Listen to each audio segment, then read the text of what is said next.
এর আগেরবার আমরা মোবাইলের মাধ্যমে রোবট কন্ট্রোল করছিলাম।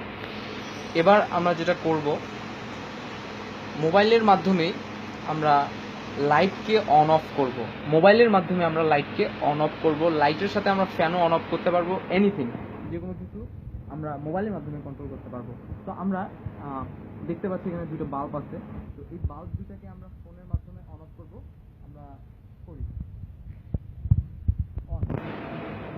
1 number device 2, 2 number bulb on হয়ে গেছে, আমরা দেখতেই পাচ্ছি। ডিভাইস 1, আরেকটা বাল্বও অন হয়ে গেছে। অফ করলেই অফ হবে, অফ করলেই অফ হবে। On, on, of, of. তো আমরা এটার মাধ্যমে টাইমিং সেট করে দিতে পারবো, কতক্ষণ পর বাল্বটা অন হবে এটাও আমরা করে দিতে পারবো, কতক্ষণ পর অফ হবে এই সিস্টেমটা আমরা করতে পারবো টাইমিংয়ের মাধ্যমে। আমরা দেখতেই পাচ্ছি এখানে আরও অপশন আছে। তো এটা হলো আমার তৈরি করা, আমি তৈরি করেছি।